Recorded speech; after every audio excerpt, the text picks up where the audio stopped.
بسم الله والحمد لله والصلاة والسلام على رسول الله وعلى آله وصحبه ومن والاه.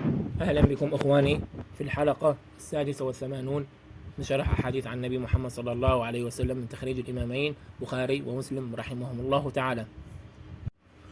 والحديث 86 يقول: عن أبي موسى رضي الله عنه قال: قيل للنبي صلى الله عليه وسلم: الرجل يحب القوم لما يلحق بهم، قال: المرء مع من أحب.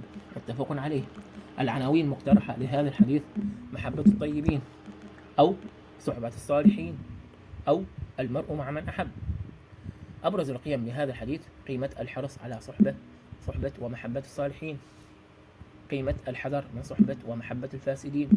الأساليب النبوية لهذا الحديث: أسلوب الاستدراك للشيء الفائت، فإن فاتتك الملازمة فعوضها بالمحبة لتنال الصحبة يوم الحشر. أسلوب إجابة السائل وتوفير البديل للمتشوق الملهوف. الشرح المختصر لهذا الحديث: أجاب النبي صلى الله عليه وسلم ذلك السائل الذكي عن سؤاله المفيد لنا نحن الذين لم ندرك شرف الصحبة للنبي صلى الله عليه وسلم وأصحابه الكرام، بأن جعل لنا فرصة للتعويض عن اللقاء الأول بالمحبة وحسن الاقتداء لننال شرف اللقاء الثاني هناك. غدا نلقى الأحبة محمدا وصحبه. والشيء بالشيء يذكر، فكما أنه من أحب الصالحين وحشر معهم، كذلك من أحب الفاسدين والفاسقين والمستبدين والظالمين حشر معهم أيضا. نسأل الله العافية.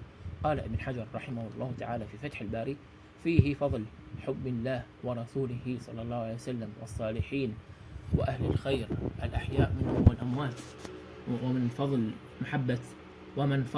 فضل محبة الله تعالى ورسوله صلى الله عليه وسلم امتثل أمرهم واجتناب نواهيهم والتأدب بالآداب الشرعية. ولا يشترط في الانتفاع بمحبة الصالحين أن يعمل عملهم، إذ لو عمل عملهم لكان منهم ومثلهم. والله تعالى أعلم.